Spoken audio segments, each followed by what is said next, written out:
Hey, all right, it's rolling. Okay. Hey, y'all. So,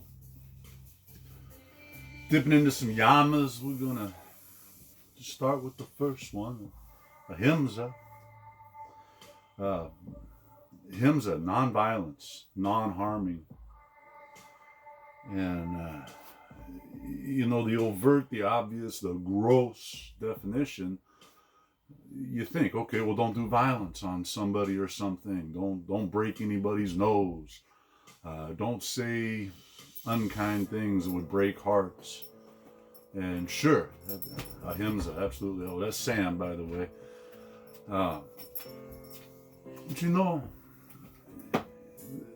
with all these yamas and niyamas, there's deeper meaning. We can sit there and think and look at it. And, well, just like so many things in life, what's deeper? What are the deeper layers? So think, what are forms of violence that are more subtle?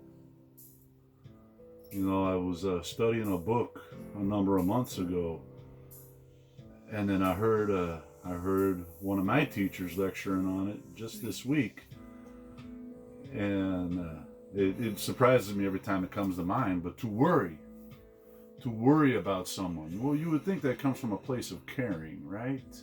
Care about somebody's best interest, so I worry, I'm concerned. And turns out the worry can be a subtle form of violence. It comes from a place of superiority, that I know what's better for this person. I give that a lot of thought, and over the months since I first heard it, I've come to the conclusion that if I have a friend who's suffering, I offer support and not worry. If I am able to help, if I have the ability to help, the resource to help, I assist. If they're open to that, if it's not something I would force. And then sometimes the kindest, most loving, selfless thing I can do is just sit in the ashes with them and just be. Sometimes I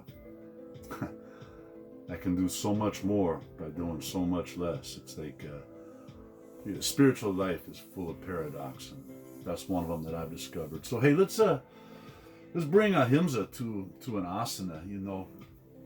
We can be violent with our asana. Asana is a tool, just like a knife. A knife is a tool, right? A knife, it can heal. Think of a surgeon's scalpel, yeah? It can harm. Think of the assassin's dagger. Well, asana can heal. Asana can harm. Anybody can force into an asana, push through the discomfort and the pain, and go deeper and harm. Damage, injuries happen that way.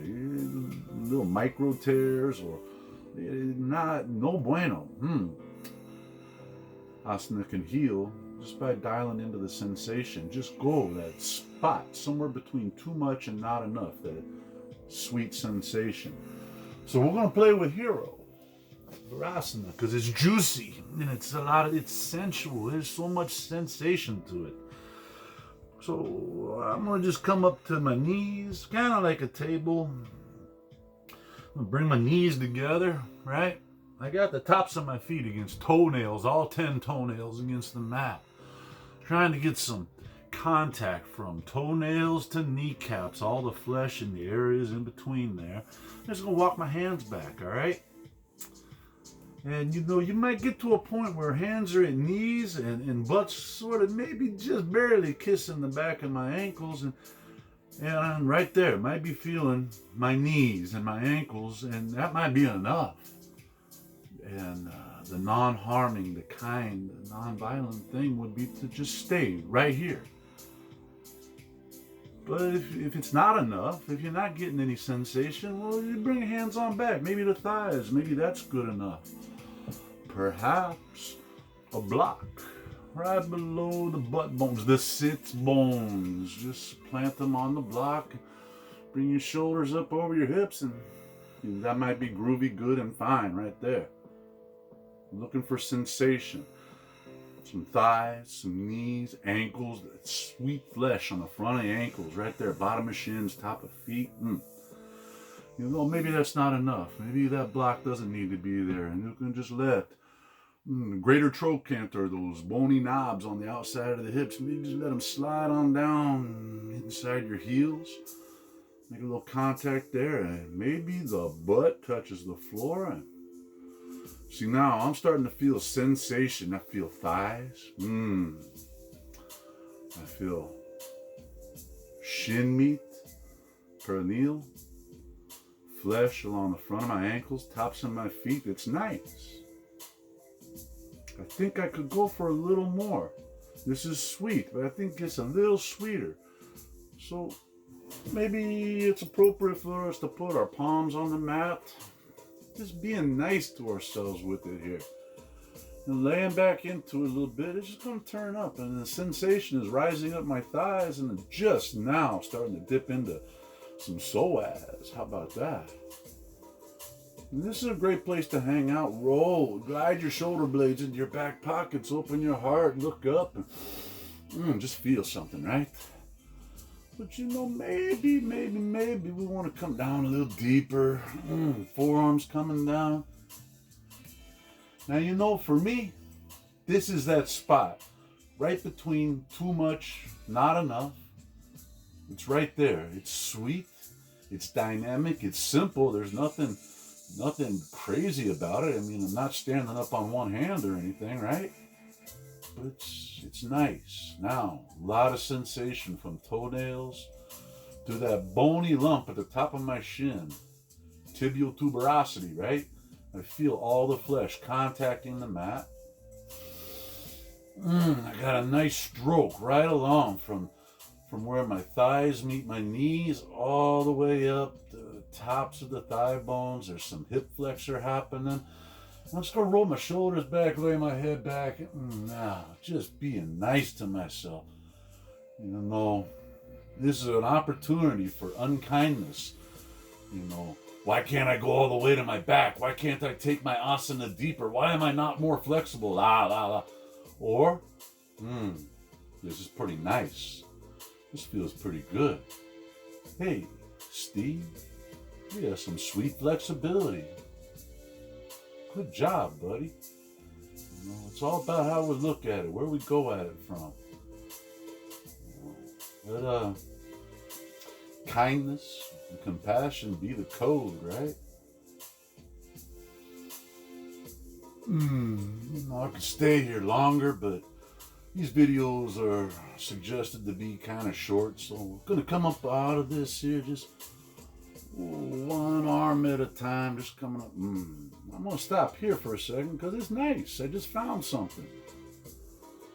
Right there, my feet like this, and so I'm be nice to them and just, let them dwell in that. All right, now our shoulders are coming forward, chest is coming forward, and notice air is just moving deep, steady, long, and smooth.